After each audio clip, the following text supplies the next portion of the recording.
Reports of our demise have been greatly exaggerated by Ken Rashad. What? Wait a minute. We're all here.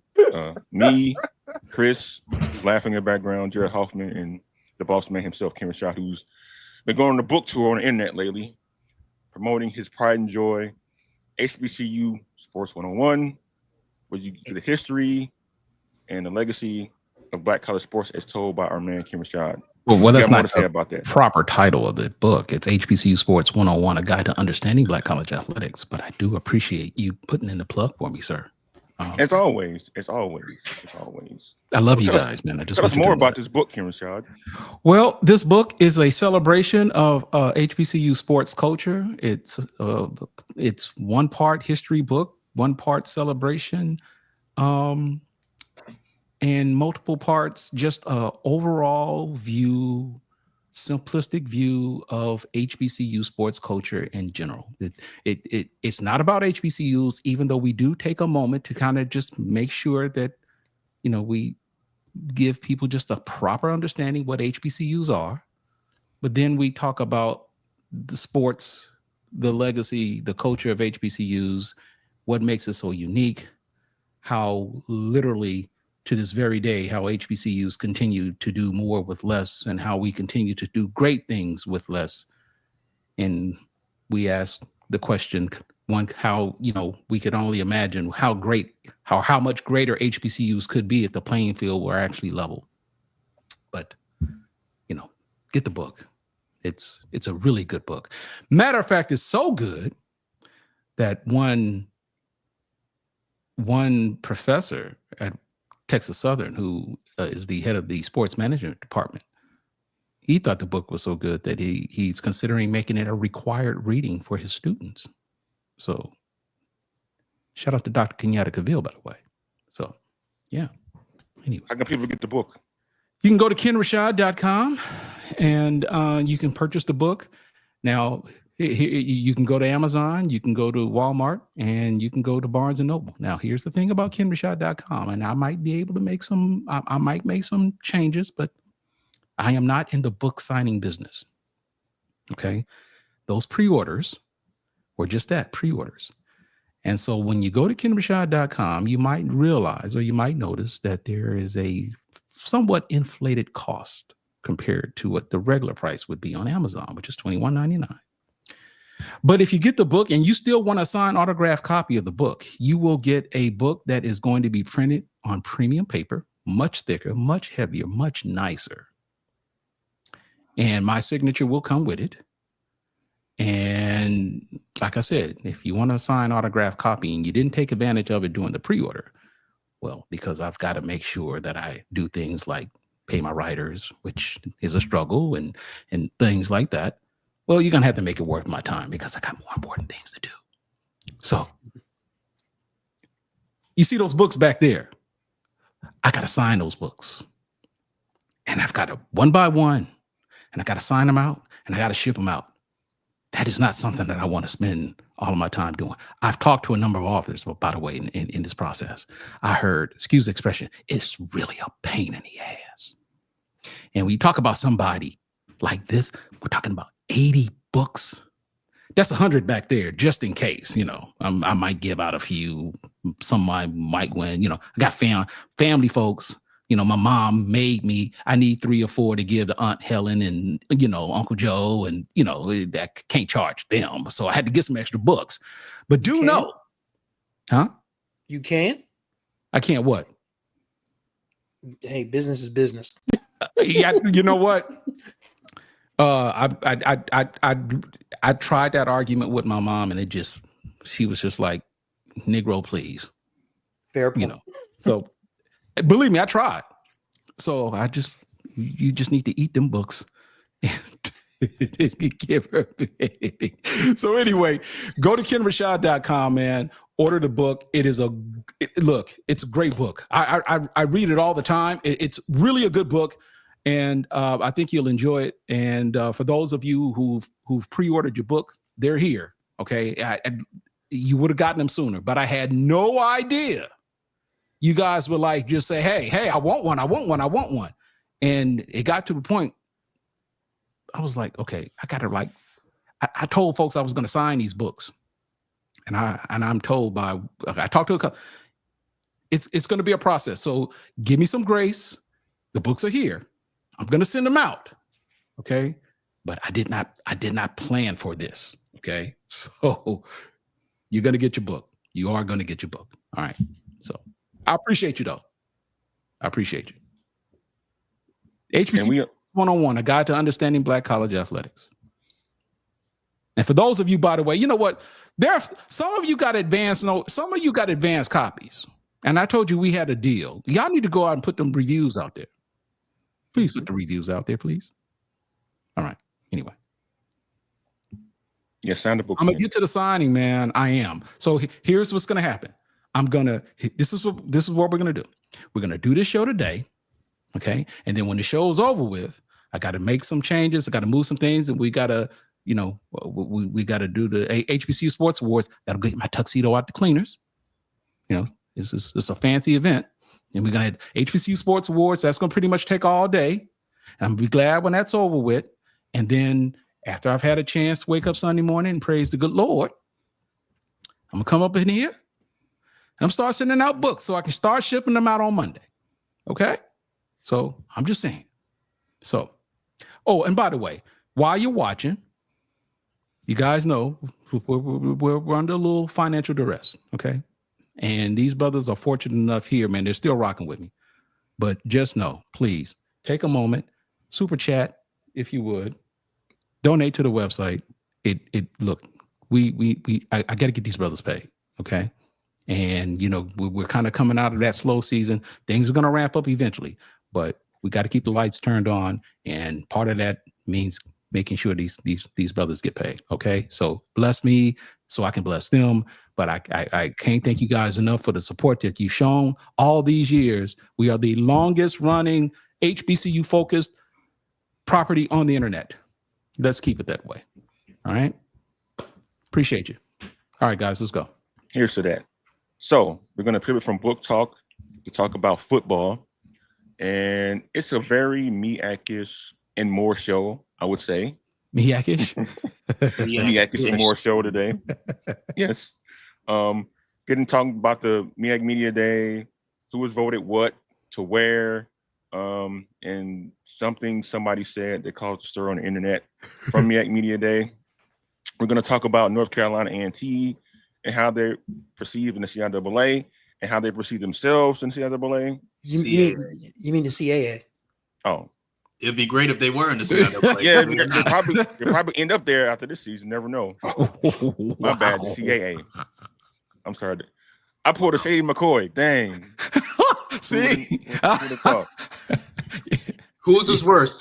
Kendrick or LeSean McCoy? Put it in the No, Shady's definitely. Kendrick knows better. That was just a simple slip up. Believe me, it doesn't compare to what Shady did. I know.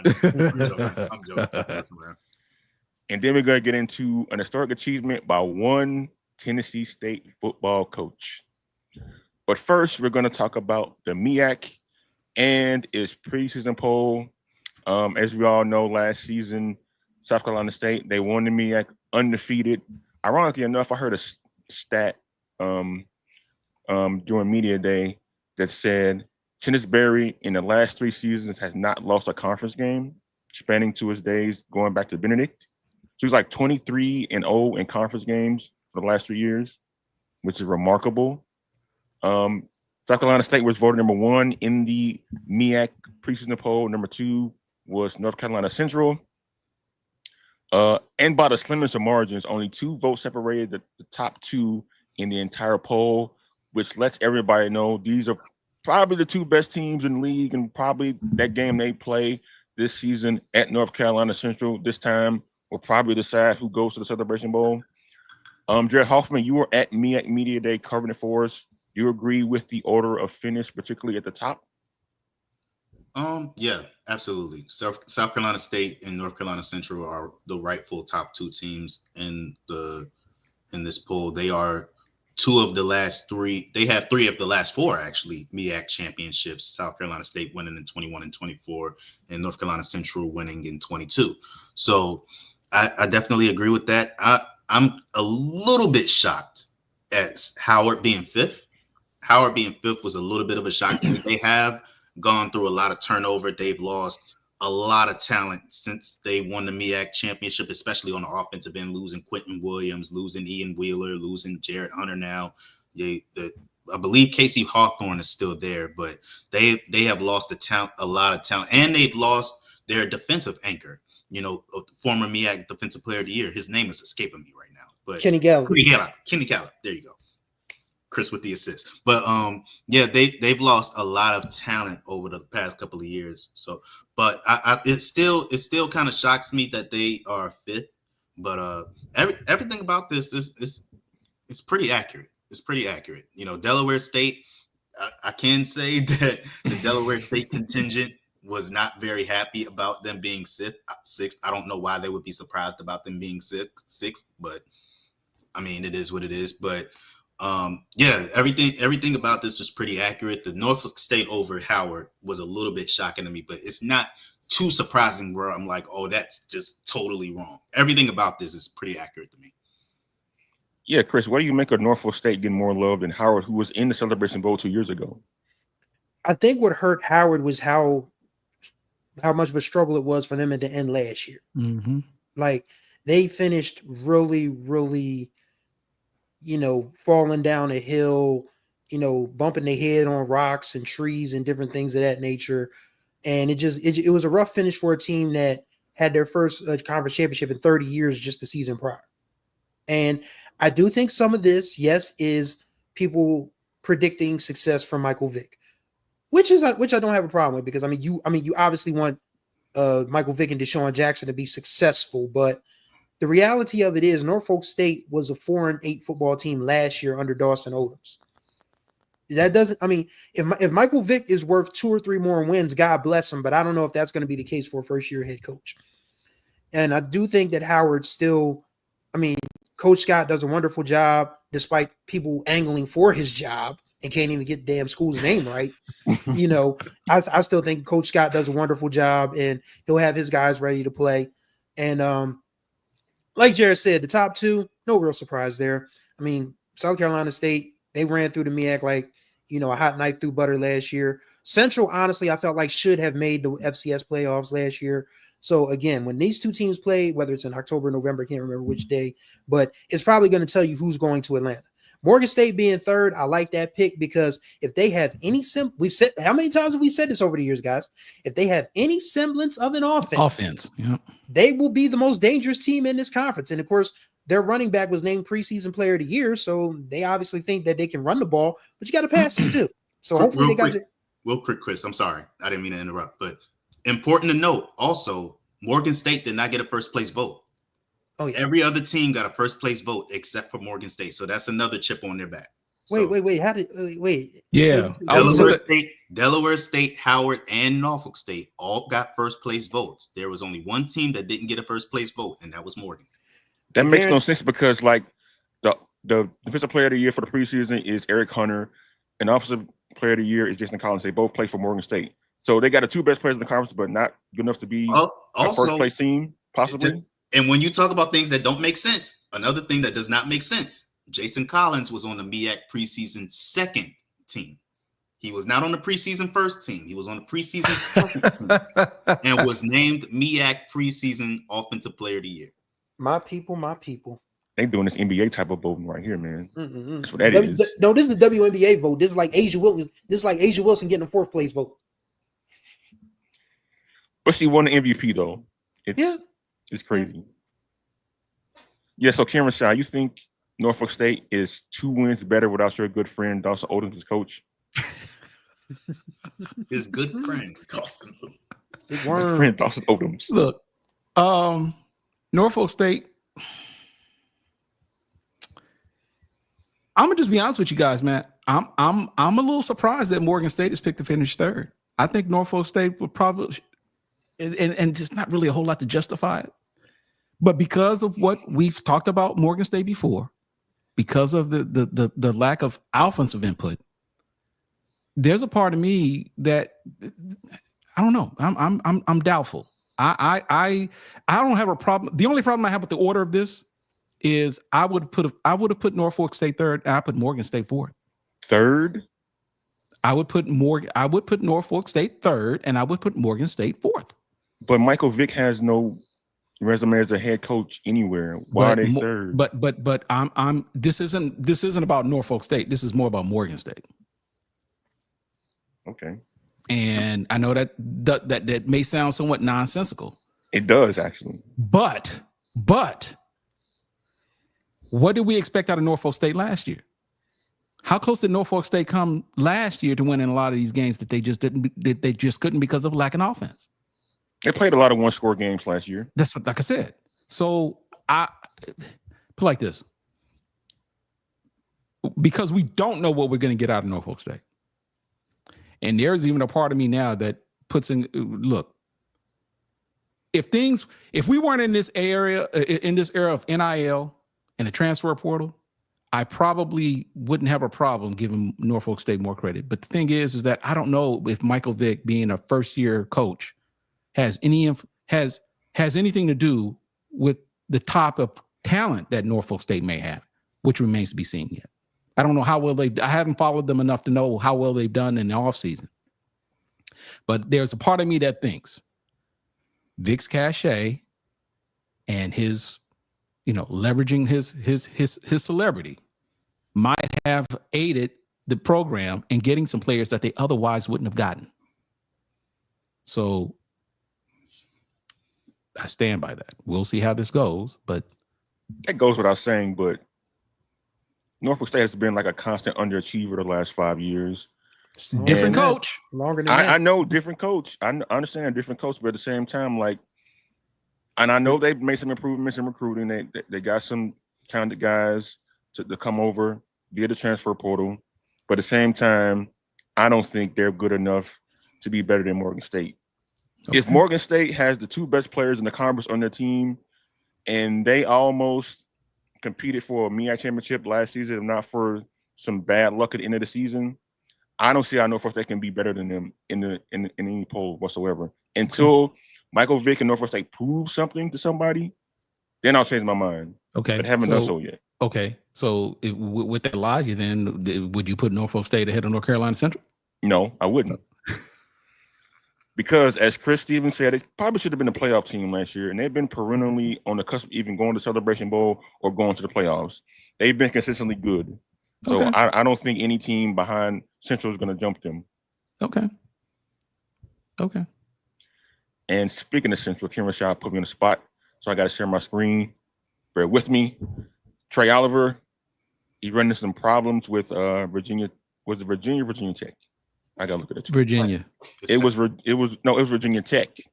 Virginia Tech. He ran some problems with. So let me share my screen and show you what he said. I thought it was Virginia. No, it was Virginia Tech. Okay. Oh, that's the wrong button.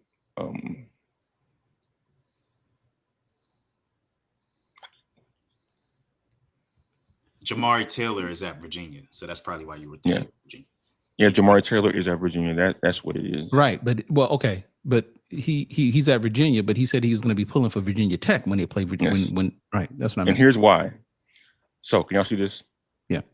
So, according to Brian Murphy, who's a reporter down in North Carolina, he said that North Carolina Central coach Trey Oliver told him that the Virginia Tech coach on the sideline during their Howard football game recruiting a running back. He says the unnamed running back went to Virginia for $400,000. Okay. He's now a starter, and he hopes Virginia Tech kicks VT's butt this season. Anybody know who that running back is? Jamari Taylor. Yeah. Who is at Virginia now? Okay. I misread that. Okay. So it was Virginia Tech's coach that was on the sideline. Yes. Okay. And okay. I got you. Fair enough. And so this kind of plays into what we've been talking about, the NIL and how attractive it is for a lot of players, especially from the FCS level, being recruited essentially while they're on a team to the FBS. And your boy Kenn Rashad, Mickey Joseph spoke about this at MEAC Media. They're talking about it's hard for players to turn down offers when they're getting $10,000 a month from a Power 4 school, and they lost a bunch of players because of that.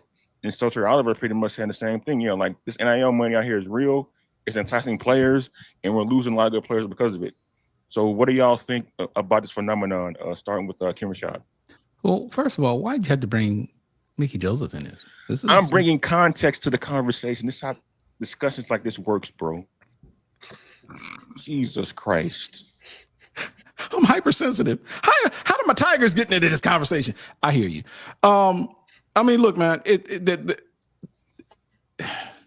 Mickey Joseph, Trey Oliver, and any other coach that we've heard talk about NIL and the monies that's been involved, at this point, we know this. This isn't anything that any one of us or any of us who follows college athletics, we know where we are in this state and time. But I don't want to say I've grown tired of it, but the situation that Mickey Joseph, Trey Oliver, and any other coach coaching at the FCS level right now, this is where we are. And the only thing you can do is to coach up the people who are on your roster. Because, I mean, look, Grambling had the SWAC Defensive Player of the Year last year. He bolted for money, and now he's with Ole Miss. This is where we are now. There are going to be a ton of players when this is all said and done. They're going to be the players who were like, all world at their respective programs, who are going to be all conference this or all conference offensive player of the year or conference defensive player or whatever the case may be. Chances are that is going to be an opportunity for someone from the Power Four to say, hey, you did a great job last year. We got some money now. You want to come play for us? This is what's going to happen. And this is going to be a yearly thing. So at some point, I don't know if these coaches, I mean, yeah, you can ask, I need more for the program that I'm trying to win for. It's fair to say, look, we need more money I need more money to pay my players. But we can't complain about players who leave FCS programs to go play at the Power Four level. At some point, that argument is going to get old.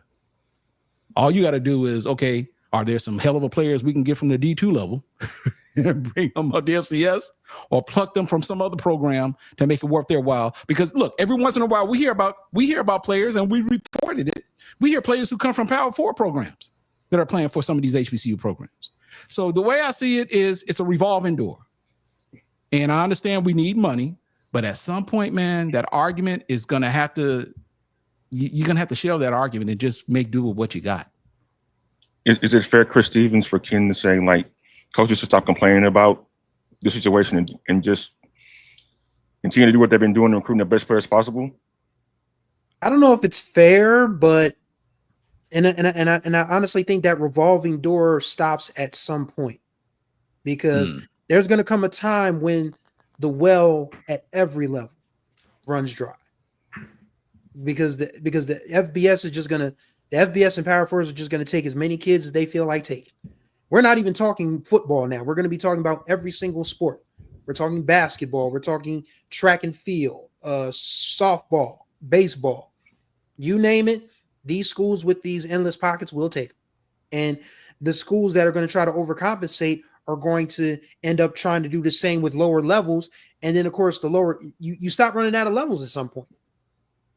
So as much as we can say, all right, it's a revolving door, but that door is eventually going to slam shut on somebody very, very soon. I mean, we've seen it. 2 Division I schools have moved down to Division III since the house settlement was announced.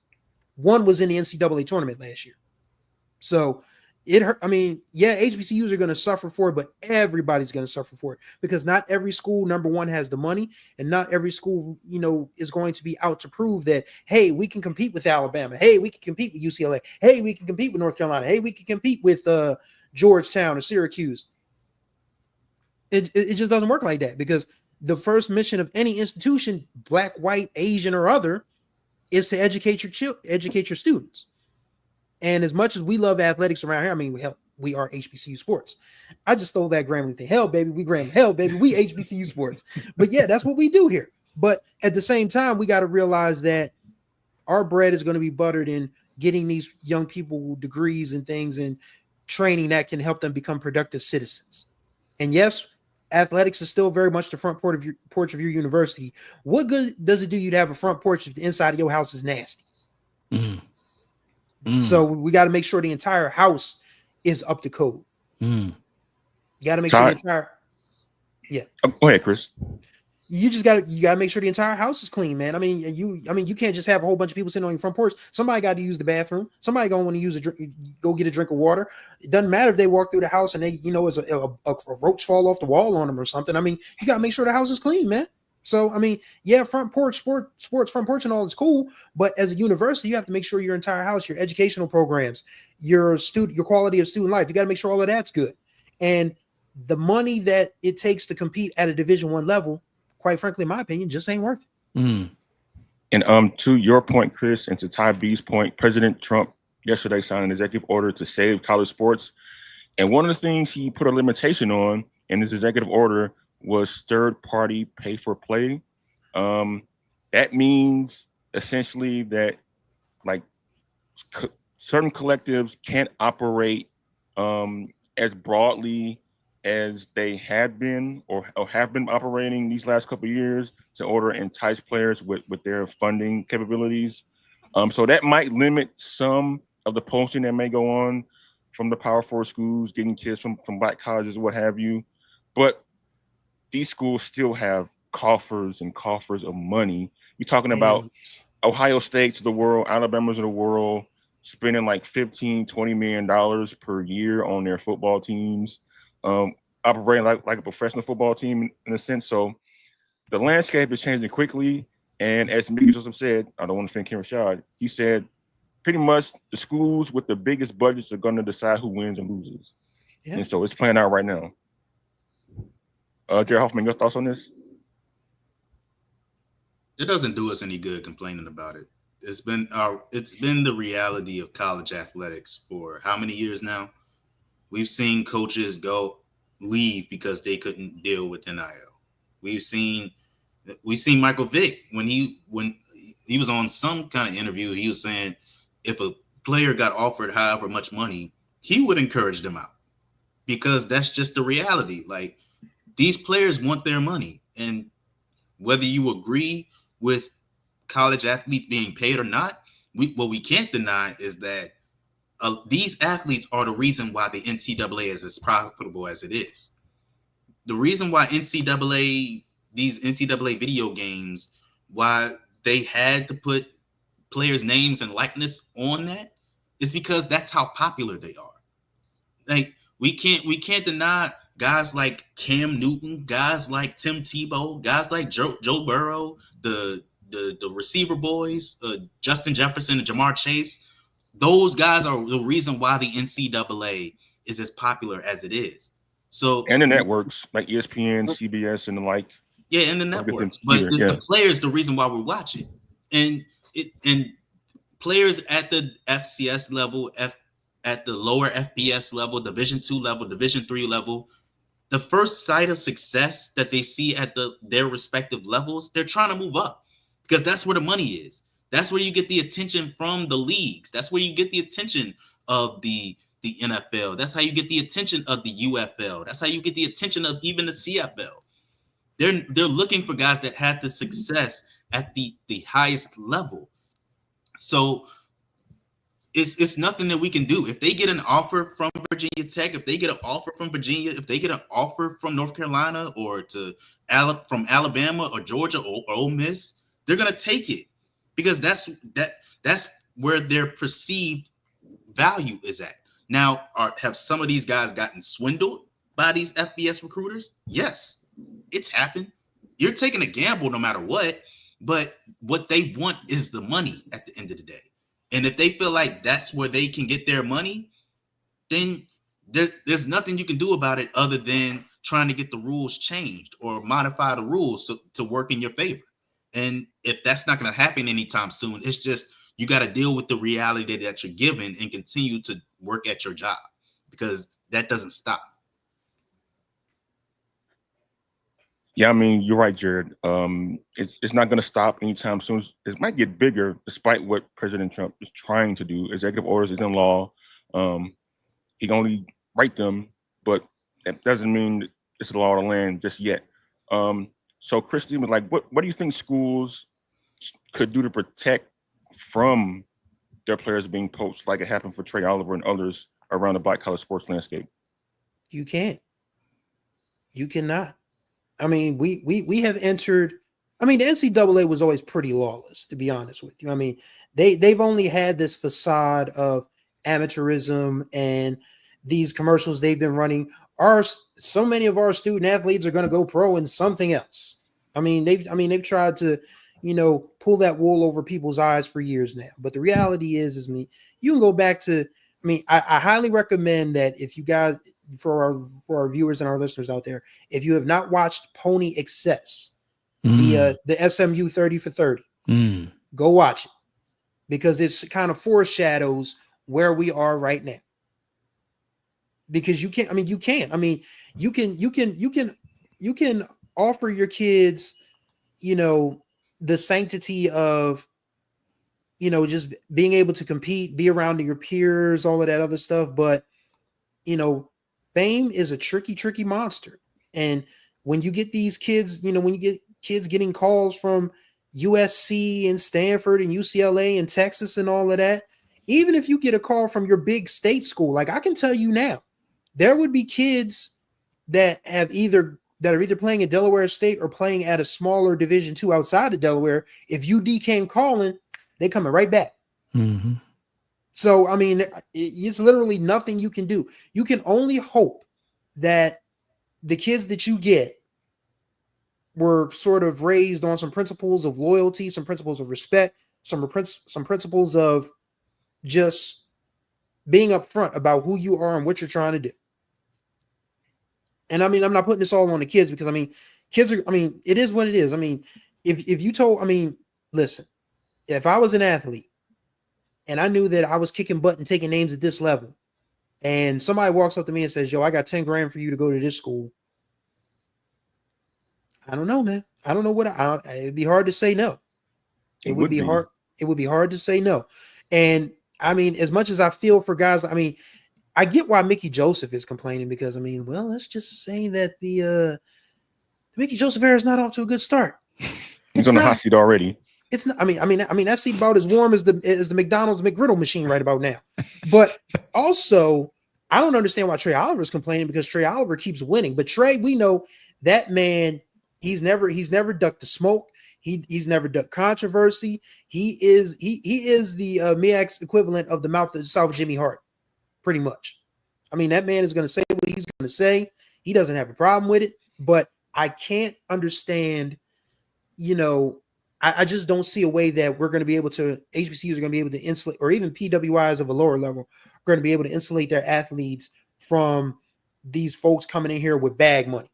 It just happens. It's to the point now where the bag man used to be a negative thing. Now the bag man is pretty much Santa Claus in college sports. Like you looking for that man, like you setting out the cookies, you setting out the milk. You got your list. Oh, Santa, I want you to, be able to make sure that my son or daughter gets this and I can get a car and all of that. And the bag man can say, ho, ho, ho, all they got to do is come play for Ohio State. That's where we are now. I think one saving grace in all this may be found in the success of the JSU collective, led by the 1400 group. They had a really strong collective, not only just for the SWAC, but like in all of college sports, because TC Taylor mentioned them at SWAC Media Day, like how they were very instrumental in helping keep a lot of their really good players around from being enticed by these Power 4 schools because of just the backing and support that they get. So that's one program that has done it and has done it well and very successful. Now, if others can replicate that, maybe these conversations wouldn't be had as often as they are, but like Gather State with their collective, they've done a lot of work to keep that team as not only with talent, but talent good enough where we think they're going to win the championship again in the SWAC and in black college football too. So hopefully the losses won't be too great down the road, but there will be losses nonetheless because of the nature of the transfer portal.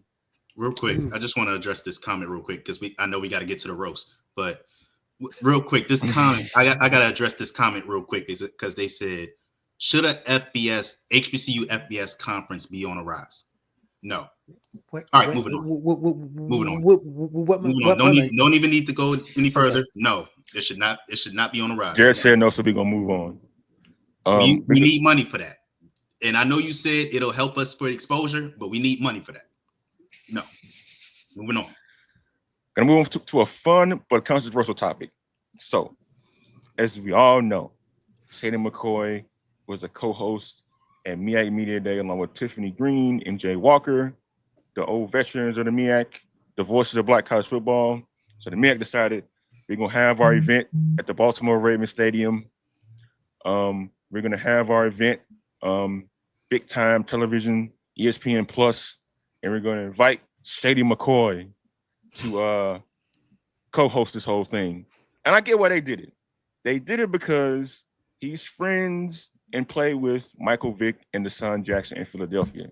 But they wanted to leverage that relationship into their MEAC event and thought, here's a guy who just got fired from FS1 to do the job. And you know what job he did? This is the job that he did. Larry Scott here with Hampton. And it's funny, man. You could tell when Hampton's in the building, high standards. Look at that. But we ain't gonna keep letting that go. We're not Hampton. We're in a real HU. We're at Howard University. That's my bad. Let's give a little bit. Yeah, you can't understand. This is a job you want. Let me put this down. That's my fault. Did you see the look on Larry Scott's face? Did you see the look on the newly cemented Black College Football Hall of Famer's face? Larry Scott here with Hampton. And it's funny, man. You could tell when Hampton's in the building, high standards. Look at that. But we ain't gonna keep letting that go. We're not Hampton. We're in a real HU. We're at Howard University. That's my bad. Let's give a little bit. Yeah, you can't understand. This is a job you want. Let me put this down. That's my fault. Jay was about to come out that suit. Jay was ready to, man.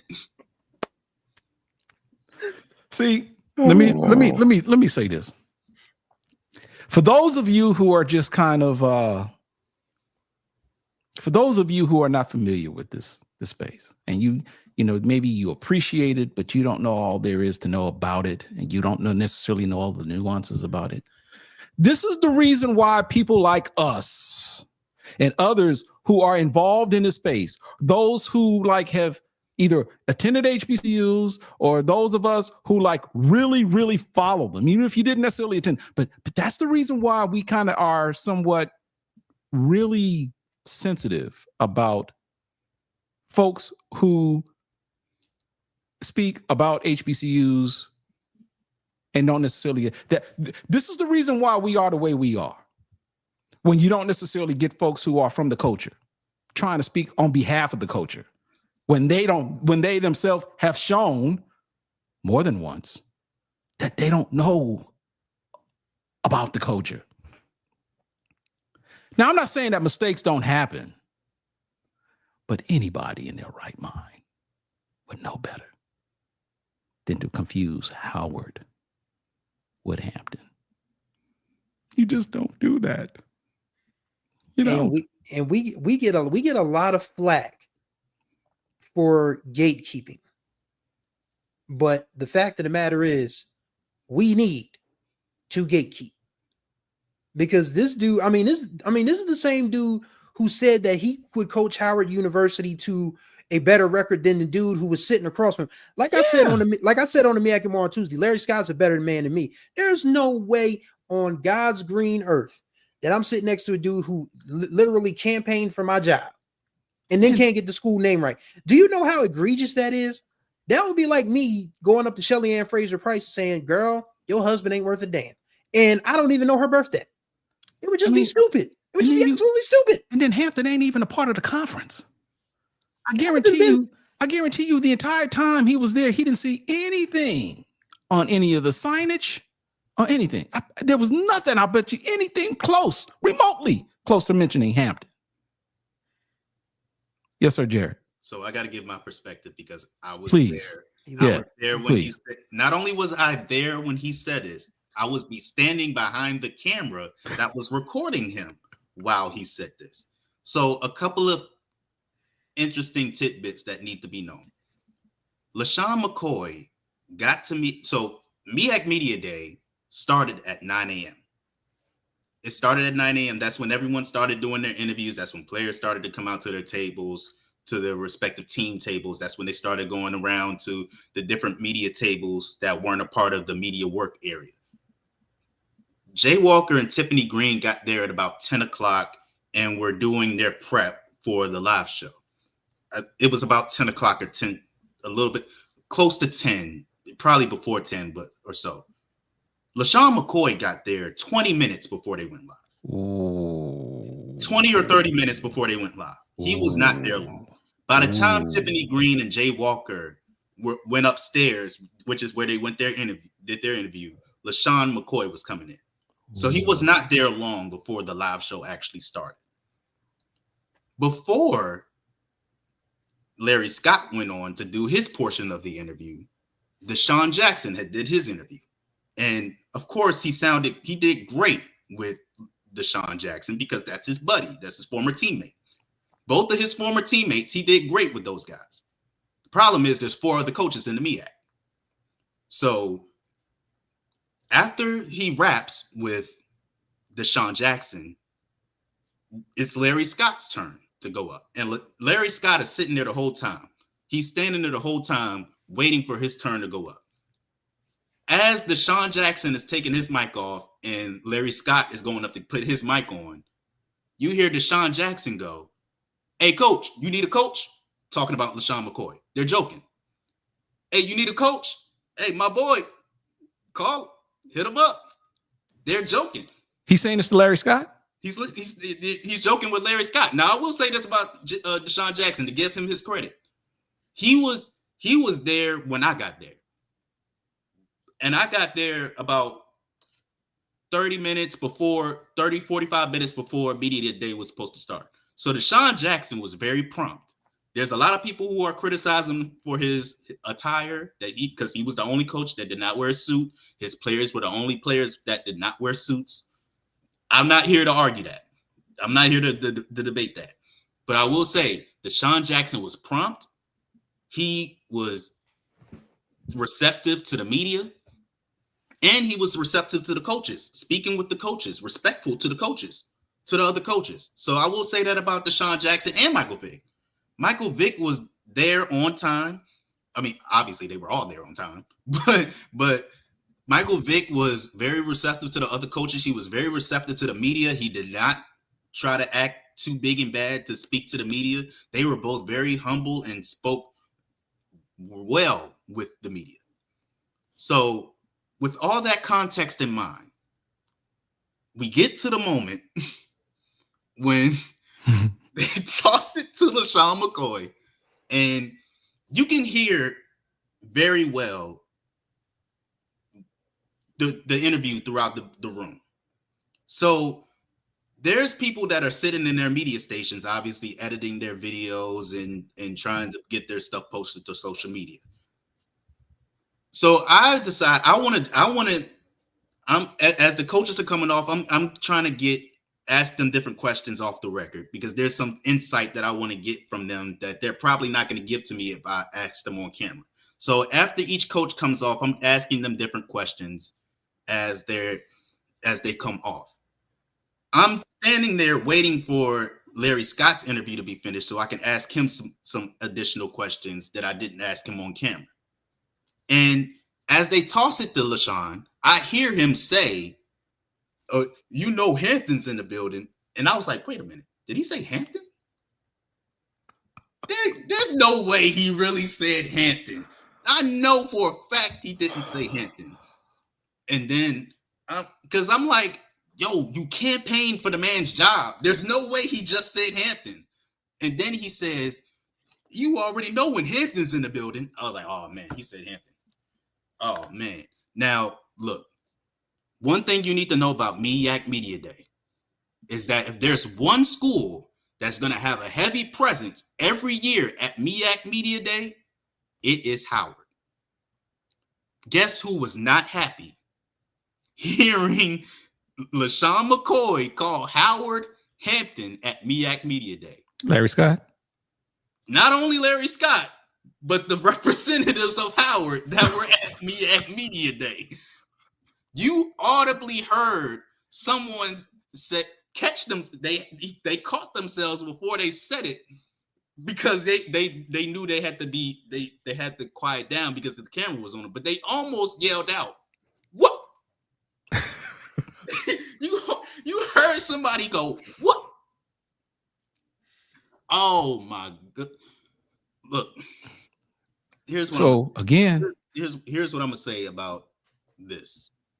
Right, I'm not a proponent of you have to be an HBCU grad to be in the HBCU sports media space.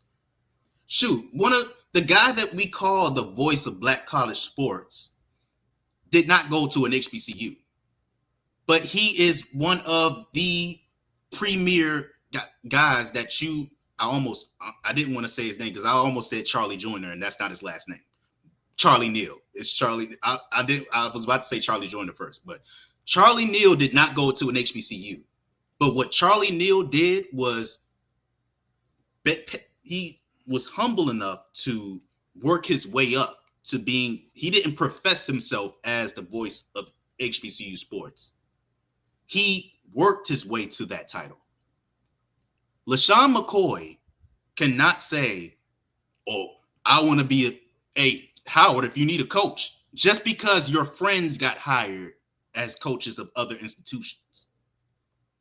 You cannot, and I get it. This is ESPN wanting a ratings ploy. They wanted a guy that had been in the headlines talking about he wanted to be the coach of Howard. I get it. ESPN wanting to do that. Wait a minute. That might be. Let me tell you. That might be. There may be an element of truth to what Ezra Kelly is saying. Hey, Look, Howard already not too long ago was already contemplating leaving. What they talking about going to the CAA? Patriot League. To the Patriot. Was it? I thought it was the Northeast Conference. It was something. Now Delaware State was the Northeast Conference. Okay. But all I know, they were talking about leaving. Yeah, but I'm just saying, man. I'm just going to conclude by saying this. Look, just because your friends got hired by the conference, don't put yourself on a pedestal. Yeah. Don't do that.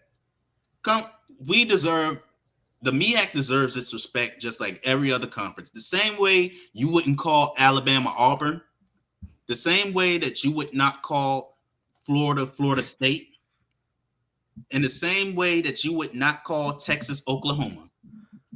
Don't mess up our schools that everybody and they mama know are rivals. You just don't do that. There's certain things you just gotta know.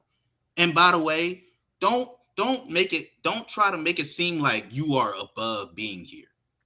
Because I'm not gonna put that on him that he felt like he was above being there. But hey, if the shoe fits. But look, everybody that is in that room is there because they worked hard to be there. We have people who have been in media for 10, 20, 30 plus years that are in this HBCU media space that give it the respect it deserves. Don't think that just because you played some years in the NFL and you were a very good player, that you think that we're just going to bow down to you. No, you're going to give us our respect just like we would give you respect if you give it to us. You got to give respect to get it. And that's your play on the field ain't enough to justify it, because we've seen great players go into coaching that turned out to be dog-ish. So I'm going to just leave it at that. I couldn't say the real word because mama watching. Say the real word because mama watching. Thinking about that. Oh, man. That was good. Kendrick?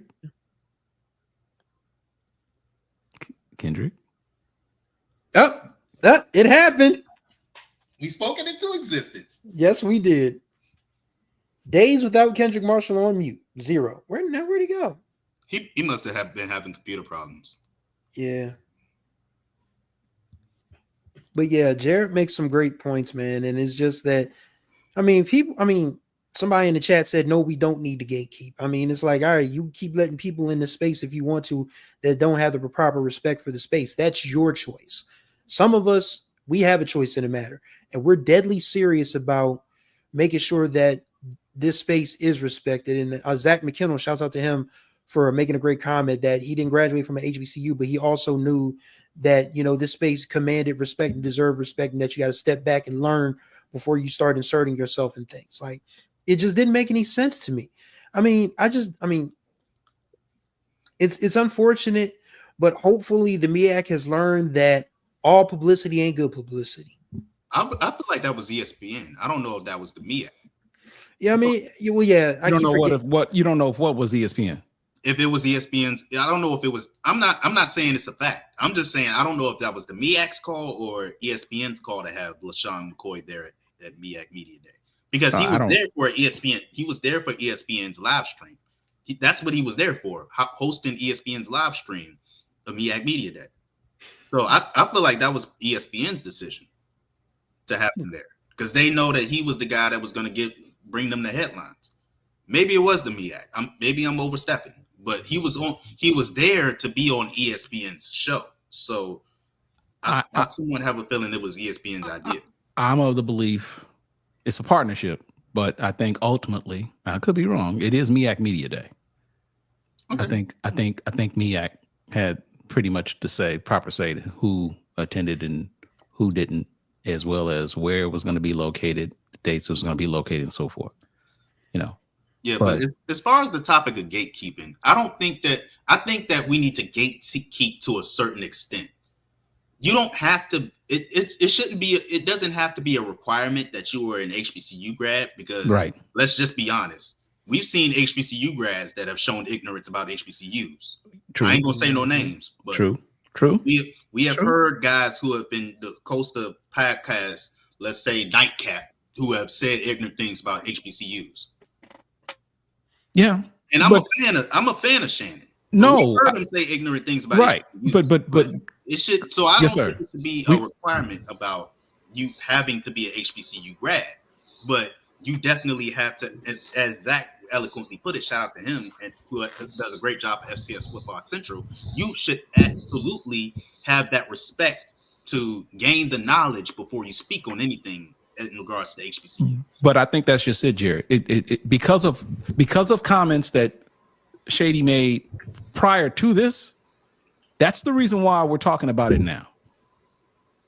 There's a part of me that thinks that had it not been for the previous statement he made before MEAC Media Day, granted, this might have gotten some attention, but I think the reason why we're having this conversation right now is because of what was said prior to MEAC Media Day. And then with the coach right there to call the school Hampton, that just right there. Huh? With their helmet right there. Right. Awesome. I'm just saying, man, you did just, I mean, like this conversation is justified. Kendrick, you okay? Yeah, I had computer problems. I'm all good now. Okay. All right. Are we going to move on to the next topic? Look, I get to respond to this topic here. Oh, okay. Okay. Yeah, so about gatekeeping, we shouldn't gatekeep. There's no gatekeeping here. It's media. Like, schools allow media, local media, regional media, state media, national media to cover black collar sporting events. Now, I will say the MEAC, ESPN, whoever decided to put LeSean McCoy on, I get what they were trying to do. They were trying to follow the model they created themselves by having the ex-athlete be in these roles. You got Pat McAfee, who's a big part of College Game Day on Saturdays. He's very popular with that. And they got some other athletes in similar capacities covering other conferences. So maybe they thought, well, no, we got this built-in tie with Deshaun Jackson and Michael Vick with LeSean McCoy, so why not get him? And it didn't work out very well from not only from the fluff he made, but he just wasn't prepared at all, I don't think, for serving in that role. He didn't know a lot of players, didn't know the backstory for a lot of teams. So it was a fail in that regard, in my opinion. But back to gatekeeping, I don't think we should, because I graduated from Black college, and I was a beat reporter for a Power 4 school, 2 Power 4 schools. I didn't go to either one of them, but what I did do was I did my research, I did my homework, I put in the work to cover those schools. And so that's the standard that has to be met when considering putting somebody like LeSean McCoy in that position. Like, what's your resume? How much are you willing to put in the work to know about these schools, these teams, these players, these coaches? Having a big household name is great and wonderful. That's one part of it. But the other part of it is the work that you do. And the work that you do gives you credibility. And once he said what he said about Howard, which was a mistake, obviously, he doubled down on the mistake. And then throughout the rest of the program, he continued to make errors. It shot the credibility of him as a person in media. It may have been entertaining for some, which it was. I ain't gonna lie, it was entertaining. We got some good copy out of it for sure. So thanks for him for that. But at the same time, like, just put people in positions who do the work. Like Zach said, like, respect the space, respect the people you're talking to, and not just live off your name, because we're getting this era. We've kind of always been there with athletes going into broadcasting, athletes going on studio shows like First Take and others, giving their opinion, having their own show of revolving around athletes. And we know they're either fresh out the league with no training, or they only done it limited work. So I would say we don't need to gatekeep. We don't need to have people with degrees to do these jobs, but just have people in positions who you know has a really good resume and a good rapport, and respect everybody that's speaking to and doing reports on. So I'm gonna leave it at that. Jarrett pretty much said what I said, so we can move on to the next topic. I just want to add one more thing. This is also important when it comes to understanding the responsibility of being in media. Like I said before, he got there 30 minutes, 20 minutes before the live show started. Jay and Taylor Green were there. Tiffany, my bad, Taylor. Jesus Christ. They were there for at least 2 hours doing prep for this live show. That shows you the seriousness they take in the job that they do, and the seriousness that LeSean McCoy took in being the host. People got to understand, you can't just show up and ask general questions and think that suffices. But that's what happens though, Jarrett. We're on these SWAC in media football coaches calls every week, and a lot of people who have degrees and a lot of people who went to Black colleges ask coaches the ridiculous questions. Yeah, every week. You're right. And they're allowed in the space. And I got no problem with them being in the space, but like, if you're gonna be in the space, man, at least be knowledgeable. I think that's what we're all saying. At least be knowledgeable. Here's the problem. We don't see the people you're talking about. We saw him. Those people that you're talking about, nobody would ever look twice at them.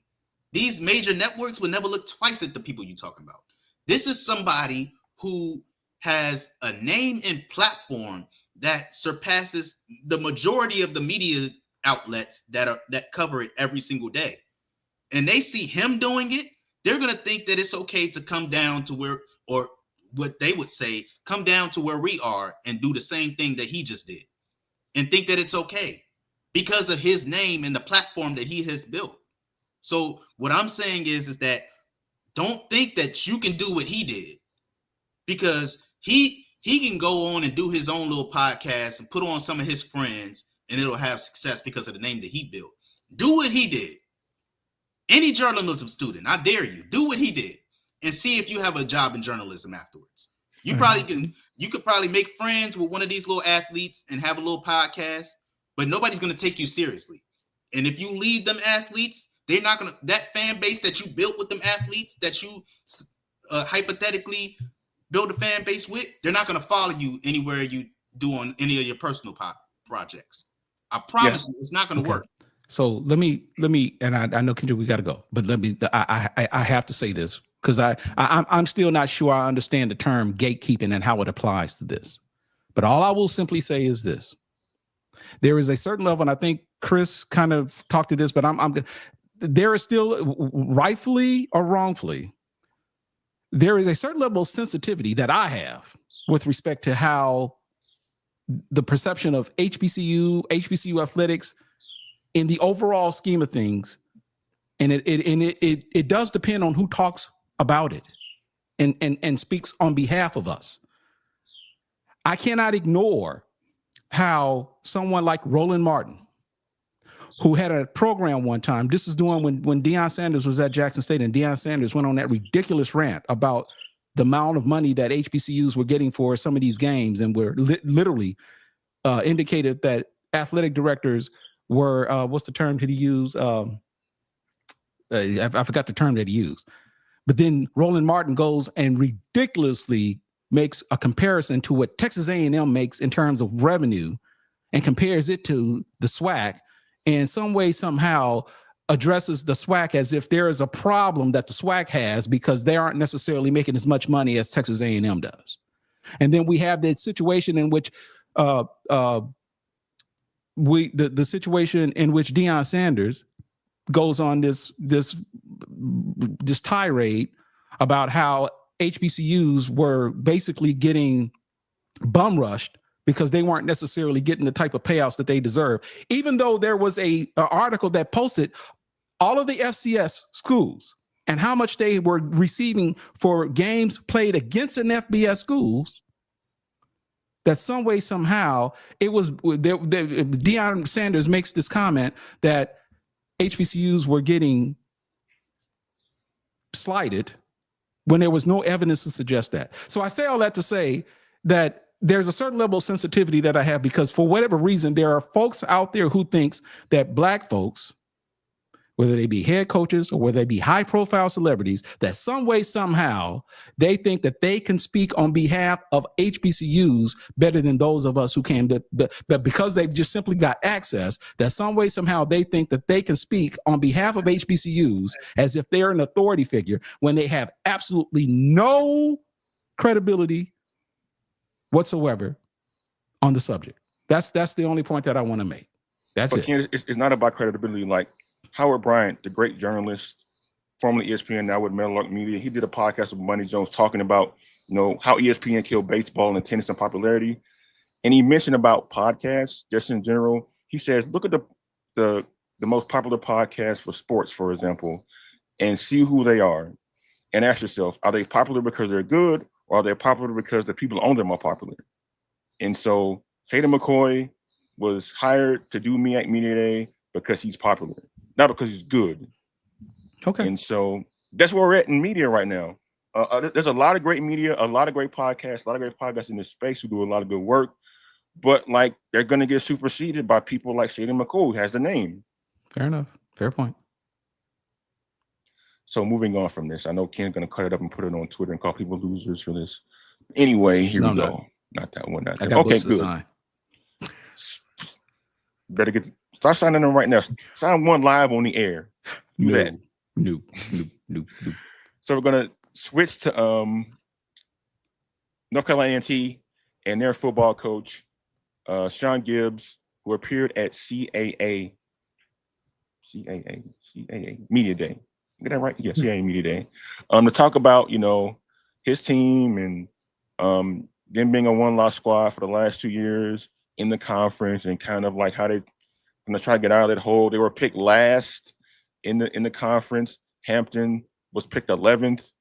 Boy, how the mighty have fallen for those two schools. Jesus Christ. But anyway, Shawn Gibbs was asked by a reporter what it meant for North Carolina A&T to be in the conference they are in now. It's about a 2-minute clip. He gives a really eloquent answer that might ruffle some feathers, but we'll see what everybody says after we play the clip. Hey, Coach, I spoke to the commissioner yesterday, and he was highlighting how, especially for the HBCUs, how there's no experience like an HBCU football game, with the food, with the bands, with the play, with the environment. I personally, just being an African American journalist, I always thought it was crucial to have HBCU school in another conference other than the HBCU conferences, because it highlights the schools and get further acceptance where most kids might not see them. Right. How much does it help to gain exposure being in the CAA football conference? How beneficial is it? Oh, it's extremely beneficial. it gives us another stage. You know, of course, we'll always be a HBCU. The H stands for historically. So we'll always be that. And we were able to dominate when we were specifically, you know, playing HBCU football, winning 4 Celebration Bowls. Nobody else has won 2 as of yet. So we've been there and done that. And now it's time to try to take on the challenge of replicating the same thing that we were able to do when we were in the MEAC and a participant in HBCU football and taking that to the FCS level. And we understand it's going to be a challenge. It's going to take a lot of hard work. It's not going to happen overnight, but that's what we're excited about, because now we have the opportunity to do something that's never really been done. I think FAM won the first FCS national championship in 1978 or somewhere around there. And, you know, at that time, it was only 4 teams in the playoffs. So in the modern day, no HBCU has been able to achieve anything on that level. And we're not afraid to say that, you know, like everybody else, that's what we're shooting for. If you're not trying to be the best, then why are you doing it? And we feel like being in the CAA, which is one of the top conferences in FCS football, gives us an opportunity to do that. Not only from a competitive level, because we get to play great teams week in and week out, but also from an exposure level, because we get to show ourselves in a region of the country that probably doesn't know much about HBCU football. You know, in the Northeast, there's no schools up there, so it gives us a chance to give people up there a chance to see what our product is. Yeah, thank you, Coach. And you're correct. There is no. You know what the problem is with North Carolina A&T? What's their problem? You know what the problem is? They stopped making chicken. They stopped making chicken and they decided to start making caviar. Oh. Now, he said that FAMU is the only HBCU that's done something in the modern history. I mean, you know, I recall vividly that while Rod Broadway was North Carolina A&T, yeah, he was kicking butt in the MEAC.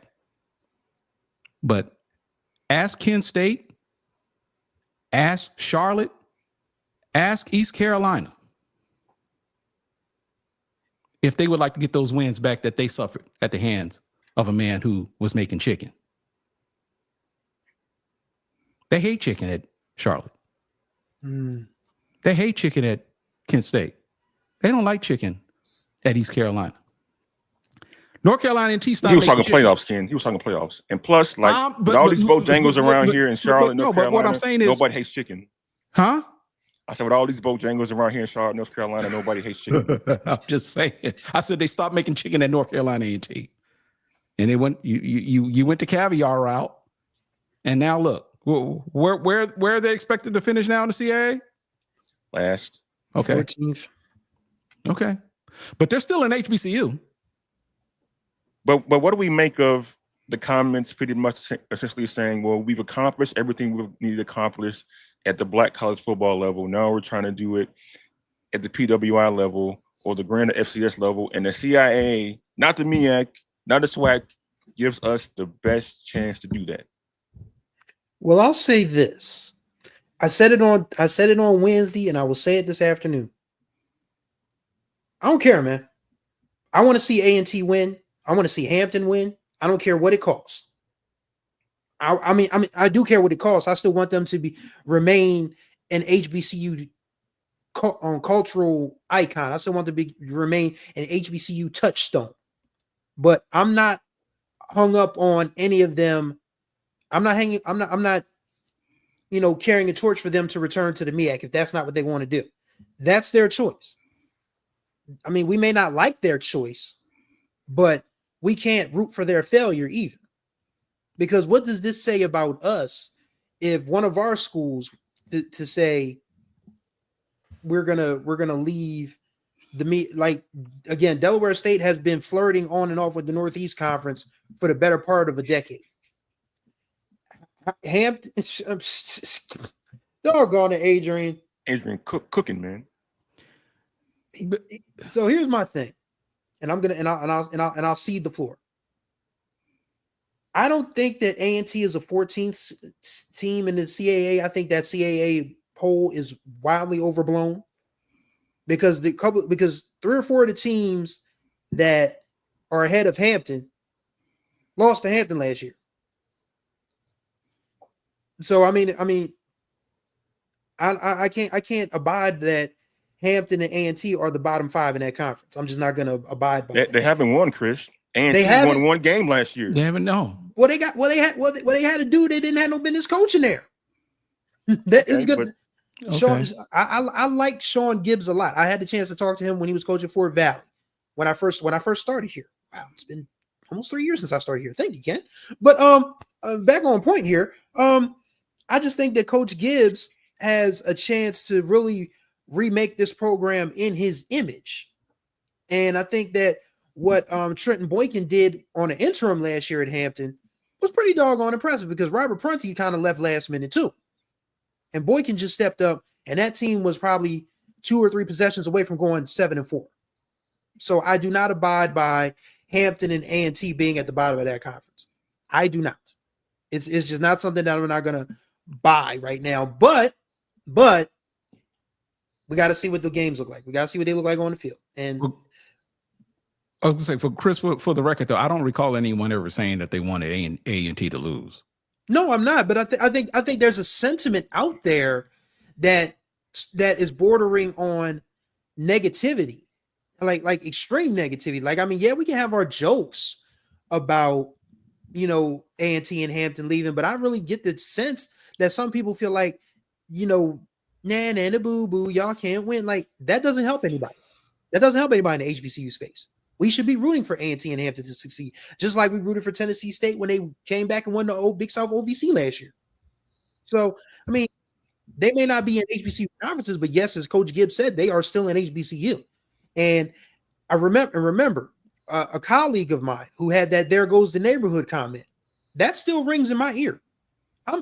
And me and that dude see each other every time. I mean, because I still cover high school basketball in the state of Delaware, so I still run into him all the time. We still have cordial conversations, but that still rings in my ear, that "there goes the neighborhood" comment. So that makes me want to root for A&T in Hampton that much harder. I want people with egg on their faces. I want red faces. I want tails tucked between legs. I want Aggie pride. I want rock the blue and white. Rock the blue and white. I want Hampton and A&T to be successful in the Coastal. So okay, but I should find a losing battle in the comments, man. I do. I don't care. No. But I'm here to tell you this though.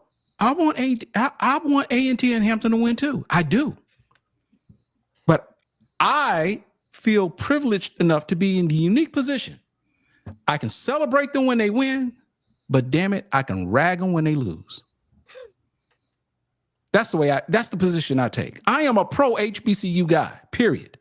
I don't want the demise for any school. I will always look, when Tennessee State made that run in the playoffs, I was pulling for them. But you cannot ignore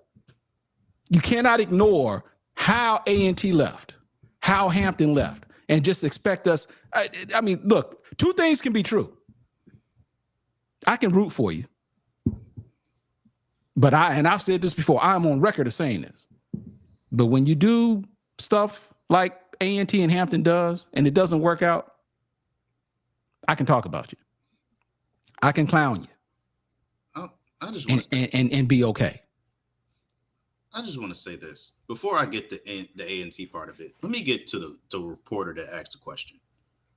Can we stop saying HBCU school? You can just say HBCU. All these black folk that don't cover HBCUs, and I'm not even going to get to the ignorance of his question. I'm not going to get on that. It's HBCU. You don't have to put school in it. You sound like an idiot when you put school in it. I need y'all to know that. Please know that. Just say HBCU. You don't have to say HBCU school. That is implied. U stands for university, so you don't have to say school. Anyway, that's just a pet peeve of mine. As far as North Carolina, so Jarrett, what HBCU school did you go to? No, I'm just I'm just joking. No, but as far as North Carolina A&T being 14, look, they played 16 CAA games. They have lost 16 of them. They've played 30 plus FCS games in the past 2 seasons. They've won one of them. Enough said. I need us to be realistic. At the same time that I think that they could potentially be better than they were last season, I got to look at the resume and say they are 2-23 in the last 2 seasons. And one of those wins was against Winston-Salem State, who they almost lost to. So what position would I be in to say that they shouldn't be last place? There's nothing logically that I can say that would make sense in defending why North Carolina A&T shouldn't be in last place. Now, as far as the comment about, being in the CAA is the best way to show that we can compete. The last time I checked, it's about winning championships. And the last time I checked, the CAA hasn't won a national championship since 2016. Last time I checked, North Dakota State been winning all the national championships. So by that logic, you should be going to the Missouri Valley Conference or whatever conference North Dakota State is in. So no, just because you move conferences don't mean that your likelihood of becoming a national champion just increases. I can't stand people who make that argument. It doesn't make sense. You can be in any conference and win a national championship. It's about the resources that you have, the talent that you have available to you, and the coaches that you have on your staff. It doesn't matter the conference. Does that help? Sure. But it doesn't matter. It doesn't. Your schedule making matters. The talent you have matters. The coaches you have matters. The support you get from your athletic department matters. If you had none of that, but you were just in a conference that was competitive, that doesn't mean that you're going to be better. It just means that you're in a conference that's tough. And as we've seen, not saying that North Carolina A&T doesn't invest in athletics, because they very much do. They just haven't had the best of luck since leaving the Big South. But they almost won the Big South, by the way, too. One game away from winning the Big South. But I'm tired of this argument about, you got to go to a different conference in order to be successful. No, you don't. No, you don't. And that's stupid for people that think that. I'm sorry, but that's just the way it is. Like, every time A&T loses in something, they always say, well, they need to be back in the MEAC. They should have stayed at the MEAC. I love that you brought that up. Guess how many MEAC teams they played in the past 2 seasons? How many MEAC games they've had the past 2 seasons? About 5. How many have they won? They beat South Carolina, Norfolk State in 2023. They lost to North Carolina Central 66-24 last season. So if y'all thinking that the problem is they're just not in the MEAC, that's not the problem. The problem is they're not good enough right now. Stop thinking it's because of the conference. Stop thinking that. It's not because of the conference. Also, they lost to Hampton, who's in this conference with them. So if you who are ranked higher than him in the going back preseason to the poll, MEAC is going to help them, no, it's not.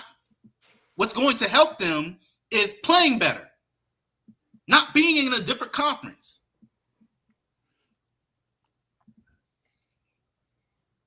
Yeah, so everybody has their say about North Carolina A&T. I would say I think some of the criticism is a little bit unfair, and a lot of it is like piling on. Like, there's some out there, and y'all know who y'all are, take special glee in their downfall in the place they're in right now. But I don't think them being in the CAA makes them any better or worse. Like Jarrett said, they need better football players. They need to be coached better. They need more investment in their football program. They made a terrible hire with Vincent Brown, and it's going to take them a full recruiting cycle to recover from that. Just a all flat out terrible. He was overwhelmed from day one, took over that job. They shouldn't have fired Sam Washington. They fired Sam Washington literally 2 days after he almost won the Big South. Yeah, they lost patience with Sam Washington. Yes. Don't know why. Yeah, that's weird to me. Very weird. Yeah, so their demise has been on them only and not any other outside factors. So in order for them to rectify themselves, they got to correct the record themselves. And it's going to and it's going to take a couple of years for them to be. I'll put it this way: they're 2 years away from being 2 years away in the CAA. Good grief! Yes, that's how it is. If you're predicted to be rarely in college football, if you're predicted to be last in the conference, that you rise above that in year 1 or year 2, it's going to take long-term strategic planning and execution to get out of that hole. So that's what we're in for. Yes, Shawn Gibbs might say, well, the CIA gives us the best chance to prove that we can compete on a national level. Well, y'all get tested right away. And so hope they're ready for it.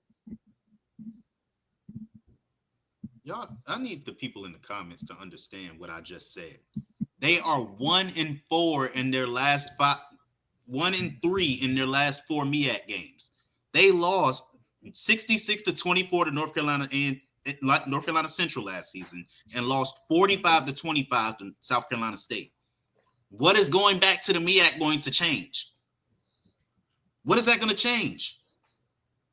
I need y'all to understand that. Going back to the MEAC is not the issue. The issue is the team ain't good. Maybe they'll be different this season, but the past 2 seasons, they ain't been good since they joined the CAA. Changing conferences don't mean you're just going to automatically get better. It don't mean nothing. The team got to be good, and the team ain't good. Jared, they get more exposure in the CAA, though. Great. You get to lose by 30 on a larger scale. Well, is that tongue in cheek? He really said that, though. I played. That's what he said. He said like they get better. He said Oh, he's talking about okay. Yeah, he's talking about He's talking about them. Talking about that it'll create greater exposure. Boy, That's you're coach losing speak. by 30 on a greater scale. Congratulations. That's coach. What does that do for you?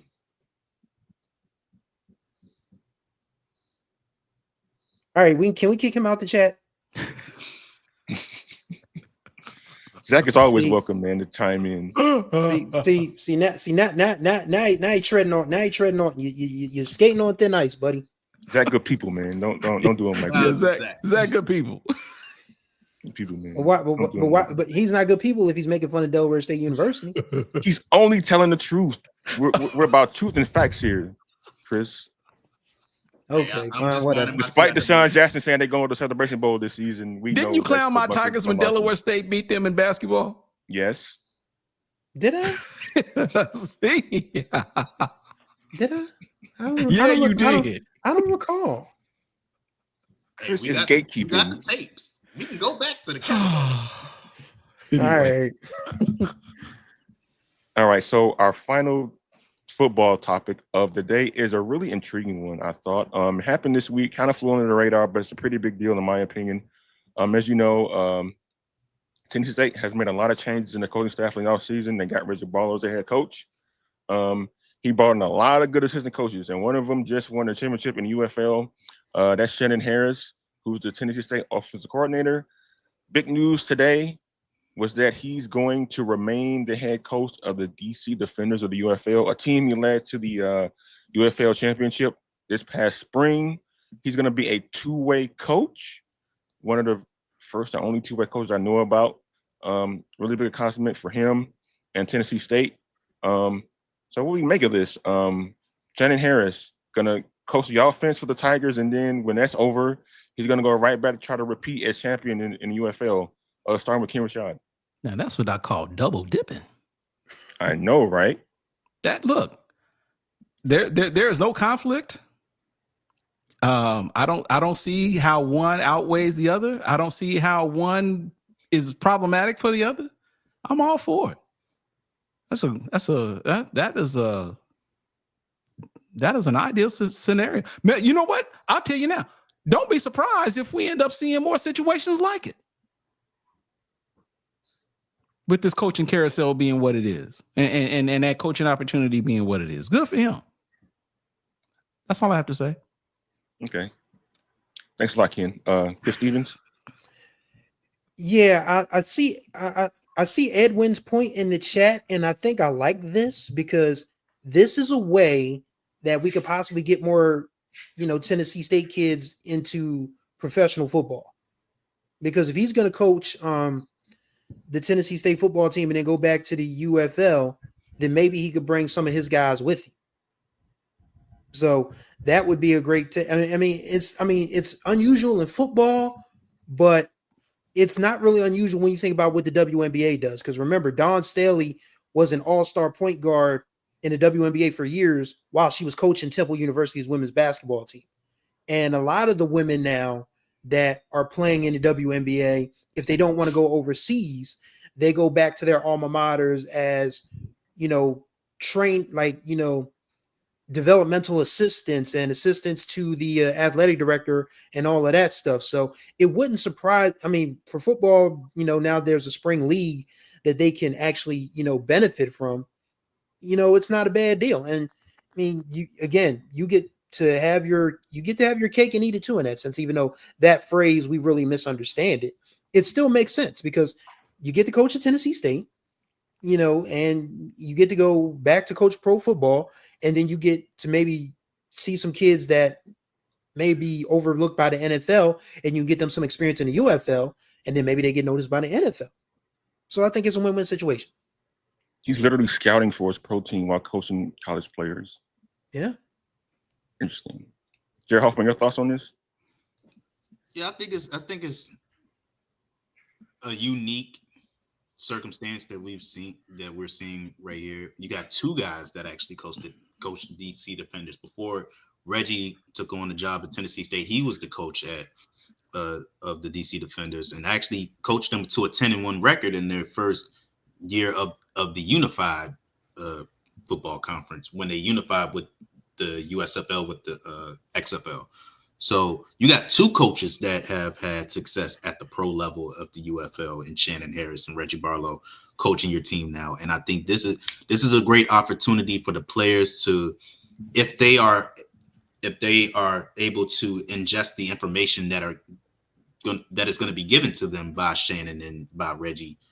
They have two guys that have pro level experience at one who did it as a player, and Reggie Barlow. And I don't know if Shannon was. I don't know too much about his playing days, but I know Reggie had success as a player, as a pro, and as a coach as a pro at the pros. So you got two coaches that had success at the pro level. If these players are willing to listen, they will get a lot of knowledge from these two guys, and that could help them a lot in the long run. Of course, you're going to have to do it on the field. You're going to have the talent to go along with the knowledge, but I think this is a great first step of getting two guys with the knowledge that they have. How many coaches you guys think would be equipped to do this in Black college football, or given the opportunity to do it? I say. I would say, let's see, Damon Wilson. No, he really could do it. He really could do it. I'm just saying it because I'm a homer, but he actually. I think TC could. Absolutely. I mean, Tremaine Jackson has to prove it with this first year with Prairie View, but he talks a good game. I would love to see him try it. Who else? Dr. Alvin Parker.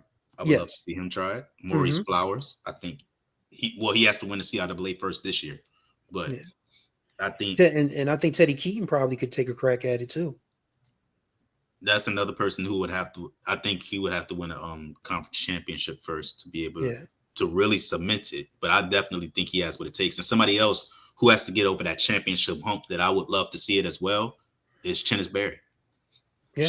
Chennis, he's gonna have to get over that the championship yips because his last 3 postseason games he's been unsuccessful. But I definitely think he's somebody. So we have a lot of coaches that could potentially pull off the double. But at the end of the day, that's because we follow these guys closely. We don't know what it would be like if they were to be head coaches at the pro level. Just because it's UFL and it's not NFL doesn't mean it'll be easier for these guys. So just because we're saying that we think they can do it, it doesn't mean that we're saying that they will go in there and blow everybody out the water. It doesn't mean that. We're just saying that those are two guys. These are guys that are capable. Yeah, you really got to gain trust from your college program to do that, and from the pro program you're going to be working for too, able to handle that, because football is already a 12-month-a-year sport, and so for a coach like Shannon Harris, it's definitely going to be there for him. Yeah. So good luck to him. And also, he's an assistant. He's an assistant doing it, by the way. Yeah.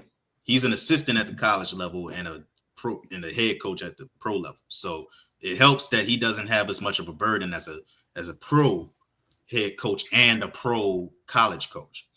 He's an assistant at the college level. So that kind of weighs into the equation, being a head coach in both levels. I'm not sure what that situation would be like.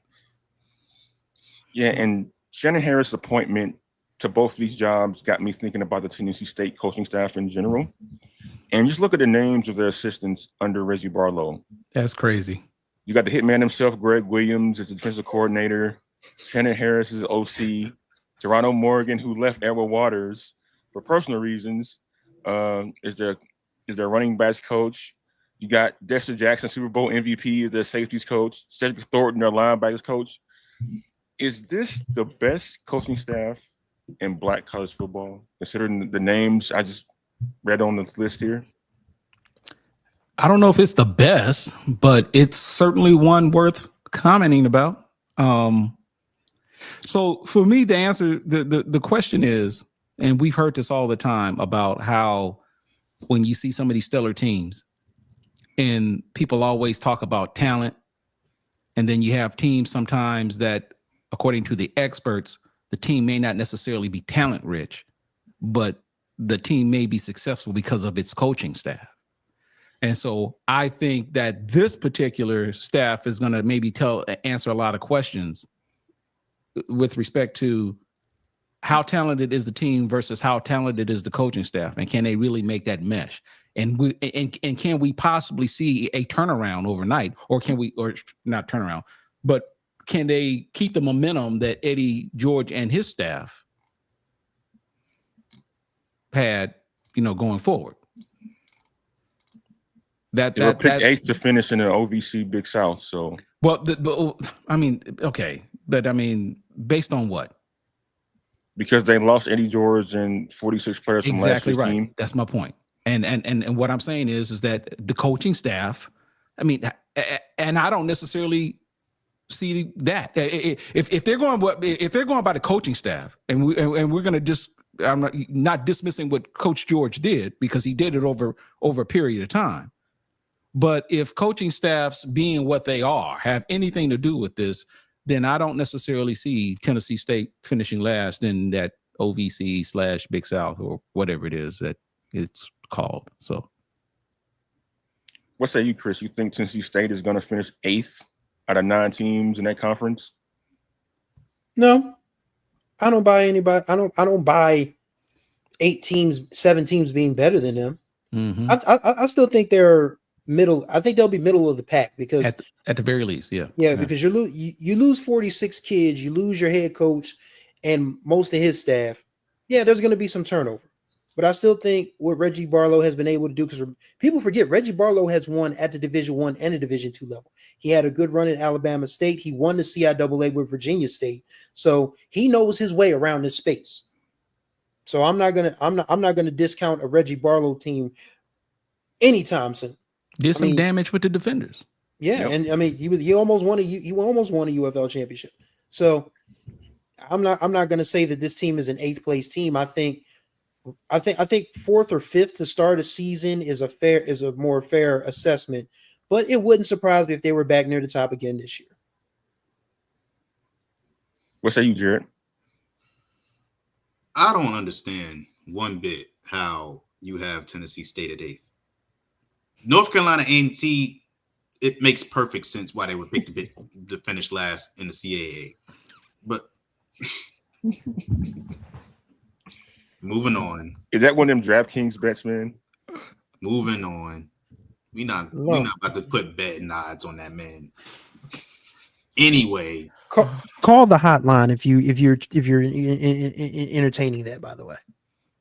Anyway, it doesn't make any kind of sense how they would be picked to finish 8th out of 9.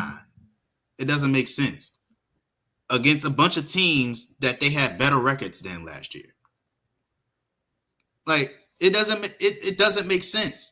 They were one of the teams that won a share of the conference title. So how are you putting teams like Lindenwood, who they beat, Western Illinois, who believe they beat. I know they beat Eastern. I don't know if they beat Eastern Illinois, but they beat Gardner-Webb. They did beat EIU. Yeah, they beat Eastern Illinois, beat Lindenwood. How are those teams? You got to at least take into account what happened last season when you do these preseason polls. Like, you got to have some respect for what happened last season. And the teams that you put above them are the teams, majority of the teams that they beat. So it doesn't make any kind of sense how you put any of these teams ahead of them. I don't understand that at all. I absolutely believe that it's more than likely that they will be middle of the pack as opposed to at the top of the conference. I think that middle of the pack will be I believe that that's more than likely where they're going to be. You definitely got to take into account all the talent that they lost. Losing Draylon Ellis is significant. It's definitely significant. Losing Eric George, who is significant. Like, they lost a lot of talent, but let's remember they lost the Deacon Jones Trophy winner the year before last and won a share of the Big South OVC. Yep. So how much do we take it? How much does that weigh, honestly? So we have to see it play out. But 7, I think, is very disrespectful because you got to take something into account what happened last year.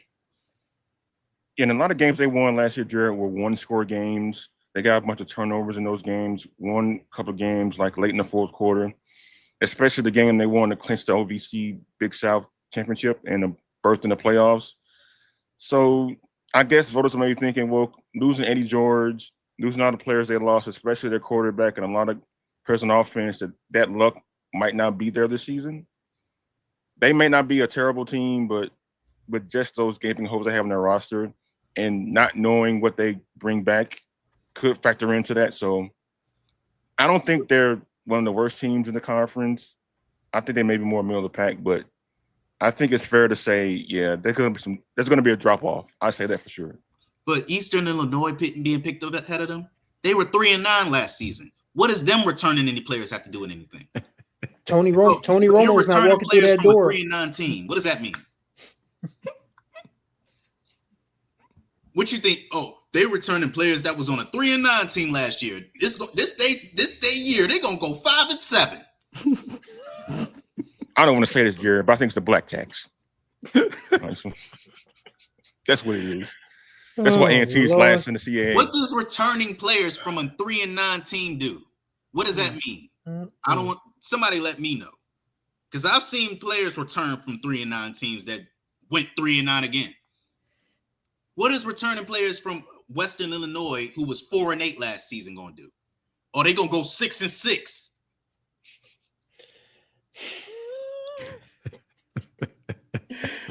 Oh man. Oh boy. Never know, man. Jared's fired up today, man. I like a fired up Jared Hoffman. It's good for the show. It's good for y'all watching and listening along. Absolutely. And so we got a special announcement to make for our final segment of the show. And I'm going to let Ken Rashad handle this one. Go ahead, my friend. Tomorrow is the second annual HBCU Sports Awards. This is... What time is it? 2 p.m. Central, 3 p.m. Eastern. Guys, look, we as journalists, we talk about these coaches, these administrators, these student athletes, some fairly or unfairly, but this is like the one day where we really take the time to honor and what we try to do is at very least recognize them for the hard work and the effort that they put in. Okay. So if you're not familiar with the format, you know, we are going to honor student athletes such as the best offensive and defensive football players of the year. We're going to honor bowlers of the year. We're going to honor cross-country athletes of the year. We're going to recognize the best coaches in various sports of the year. We're going to recognize commissioner of the year. We're going to recognize the athletic program of the year. This is truly, truly, truly a celebration in which we're going to recognize them. And not to mention the tribute, by the way, the 2 recipients of the Lifetime Achievement Award, and one Rod Broadway and Patricia Cage Bibbs, who are icons in their own right. more so because of where they did it, and they did it in multiple locations, as opposed to, you know, the figures that we've seen in the past where they just kind of did it at one school. Rod Broadway, Patricia Cage Bibbs, Lifetime Achievement Award recipients. You'll see the dedication that we've got to them. So look, man, tomorrow it's a special day. I will be in my black and white, and I'm going to do it right. And I might even, well, I'm not going to do that, but I was going to say I might change, but I'm not, it's not that extreme. But all I'm saying is Amber, this is going to be a true celebration. Join us tomorrow, 2:00 Central, 3 p.m. Eastern for the second annual HBCU Sports Awards. And let's celebrate. Let's celebrate the student athletes, the administrators, the athletic programs for the hard work that they put in during the 2024-2025 academic calendar. And I'm done. Yeah, folks, be sure to watch Support Tomorrow. This is the one thing that we do that makes me the most proud, because like Kenn said, we get to honor everyone involved in Black collar sports, from athletes to coaches to administrators, because we really do appreciate their efforts throughout the year. We know they work hard throughout the year to do great work, and we just want to, you know, reciprocate that by acknowledging the great work that they do and have done for not only 2025, but like for entire careers, as evidenced by the Lifetime Achievement Awards we are going to give out too. So be sure to check in. It's going to be fun tomorrow. Hopefully y'all won't be too mad at us at who wins these awards, because like I didn't have a say. Like they told me to vote. I was like, I can't do this. There's too many great athletes here, too many great coaches. I can't possibly be biased in this situation. So write all your letters and angry emails and tweets to Kenn Rashad. Okay. Let me say this right now. To you parents out there, I want you to know I love your children. Okay. There will be some, there may be, and I'm working on this. There may be some challenges that we have when we announce who the nominees are for particular categories. There are some names there. Kids who, especially those who were born or who have, you know, or maybe parts of Europe or from Africa and so forth. We practiced during our dry run on, what was that, Wednesday or Thursday? Or was that Tuesday? What was that? Tuesday. And so we worked on it. Don't know how much it's going to help, but just know, to you parents, I do not mean to butcher your son or daughter's name, but it might be a challenge with some of these names, because man, there's some names in there with like 4 and 5 and 6 syllables. Like, that means Kenn Rashad is going to go home after he's done signing all his books. He's going to go to Hooked on Phonics. He's going to work on these names. Make sure you get them right. So y'all tune in and make sure you get them right. Hooked on Phonics. Oh my God. Chris, you want to go ahead and do that thing you do? Look, and look, I'm just saying this. Look, guys, please take a moment, support the channel. Okay. I'll let you do it, Chris.